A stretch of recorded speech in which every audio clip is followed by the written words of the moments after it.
liked about what Reese did tonight? The Superman catch in right field, I guess, if anything, that deserves to be on Sports Center, but he was equally as good at the plate. And he's just,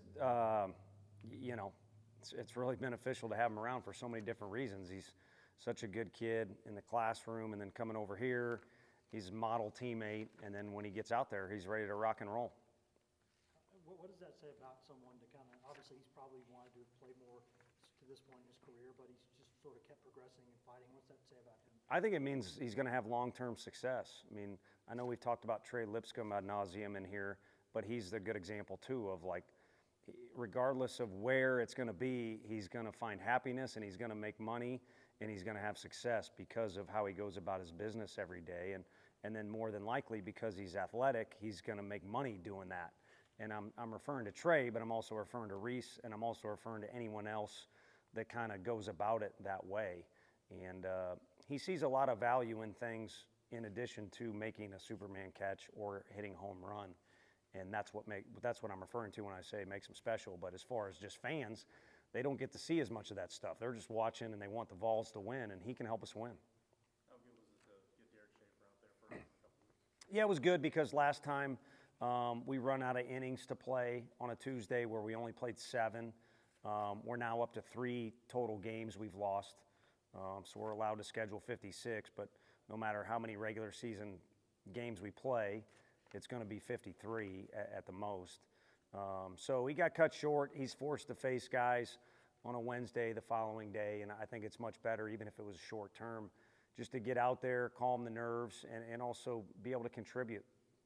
Just a rest day for Simo, or some bumps and bruises there? Yeah, I mean, no. I mean, he was ready to pinch hit at one point, and same thing for Ensley. We wanted to start the game with some left-handed hitters against their starter, just trying to win the first inning. We know they're going to use a bunch of guys, and we are too. And then also trying to get creative on how to keep Ariel involved. I think he's shown why he's got value at the end of the game on defense, but with him missing a lot of the very beginning of the season, we're still trying to play catch up there a little bit. I know you haven't gotten into Kentucky preparation yet, but watching from afar this season, what's allowed them to take a jump? They've obviously been good the last couple of years. Yeah, I think I am a little short on info, but you get halfway through the year and you kind of start to see some things and also hear some things, but hopefully I'm not jumping to conclusions, but a pretty big carryover from last year where their pitching coach does a great job and their guys throw strikes. And part of that is their park is a flip opposite of their old park and plays very friendly to pitchers. So that there's kind of some forces at work there with the pitching staff. And then on top of that, there's a lot of pitchers back from last year. It was a good staff. And then they just flat out have good stuff. So you can probably start with that, but there's also some guys on the offensive end there that have really put to practice what they're trying to do, which is kind of come at you from a bunch of different angles, whether it's bunting or just fighting their way on base or stealing bases. So that's what we saw last year, was kind of a complete offense and a proper pitching staff, or a pitching staff you would be proud of if you were a part of that squad. And you combine the two, and you got yourself a competitive team. Don't know enough to study the defense, but when you got good athletes that are playing hard, you're probably capable there too. And it is, again, kind of flipping from their old park to their new one. It's a home field advantage too. There's some unique things going on there. Leave it at that. And so they've won plenty on the road, but like a lot of teams in our league, pretty much all of them, it's always more of a challenge to go on the road and see what you can do. Teams who run well, kind of how do you approach a weekend like that in terms of trying to manage that? I think it can come up in practice, but you only have so many days. If you play a Tuesday game, and of course we travel too, there's only so much time with our guys, so you want to be efficient with your work and your conversations, where not just that, but what is something unique that goes on here? I mean, and we want to put ourselves in a position. We played earlier, it was Pierce from Auburn. Don't run on them. And we talked about it, and we addressed it, and we only had a short window, and we explained it, and we used examples, and we did it anyway. And our guy, who's not fleet of foot, but gosh dang, he can hit, he was safe at third, and probably took him out of the game too early tonight. But he was safe at third, but we're just trying to put him in a position to succeed, and I'm making light of it, but there's a lot of different things each team does well, and then there's with this league, there's some guys who do some things extremely well. You try and point it out to the guys, and then you just got to play ball. And they'll make mistakes, not just Kentucky, any team. The opponent will make mistakes, and we'll make mistakes too because they're young kids. But you want to compete together and play hard, and then hopefully you limit those mistakes, but also can do some nice things to help your team win a game. What have you learned about this team on the road throughout the year, starting from the beginning to now, with the opportunities you've had away from here? We talked about one of our players doing a good job of having some savvy and kind of figuring things out. And, I was joking about Blake, and John Wilkerson and I talked earlier about Blake's evolution of a player and a hitter that he really defender too. There's an evolution there. And there's a little mini evolution you can look at in our team just on how they've behaved a little bit on the road and acted. But then also look at the 3 trips that we have to fall back on. You play in a big league ballpark where they won the World Series the year before against 3, really strong, storied programs.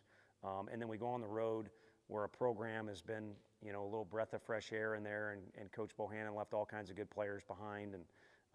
And then, of course, down at Auburn, a team that was starving for wins and plenty of talent. So, and that park can kind of play unique with the Green Monster and all that. So it's nice we've had a bunch of different looks. And if you've been around the guys, you can tell a little bit of an understanding of what it takes to put together a successful road trip. The top 5 road series like this, is there a challenge in making sure the guys don't make it more than it is? Not for me. It doesn't, we're in the middle of the year, so it's certainly got a lot more value than being ranked high in the, being ranked 10th in the country or something like that before the season. Isn't worth a bucket of gummy bears, I guess. Although that's fairly valuable. Halfway through the year, it's more stuff for you guys to write about. But the teams in our league have huge aspirations that come with all kinds of stuff at the end of the year. But in the middle of the league, you're trying to win your division. You're trying to win the league. You're trying to finish in the top 4 where you get a bye in Hoover. You're trying to finish in a couple other spots where this or that, and then I could go another category and I'm boring you, but at least now you kind of get the point. Our league is very blessed for a lot of reasons, and there's opportunity around every corner to do all kinds of different things, and to narrow it down to this and this is doing it a disservice. So good that you can kind of write an extra theme. The only theme I'm really worried about, because we're going up there and we're going to play, and they're good like they were the last time we went up there, and they're good like they were when we played them last year. I just hope we have better weather than we had last time. That was a mess. What does Cannon need to do to get going? I think relax. When he's going too fast, he's taken away what his strength is. To me, his strength at the plate is he's strong and compact.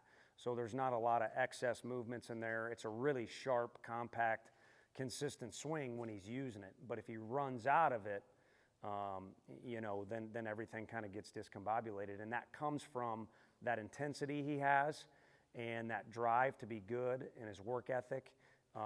So it's hard to temper that. And then you get going and you look at, again, if you want to add rankings and statistics and stuff like that, that's good for you guys to talk about and look at and fans to argue back and forth, but it just muddies the waters if you worry about it.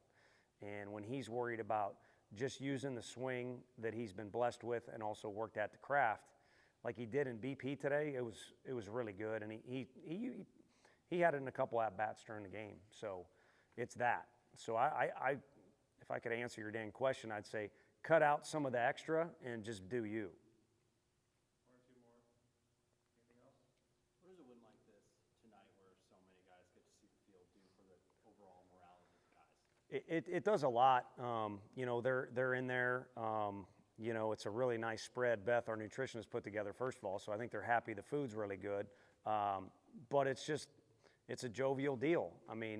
The whole place goes ballistic when Chuck does what he did, and he really put a spin on anyone that had a bad night tonight.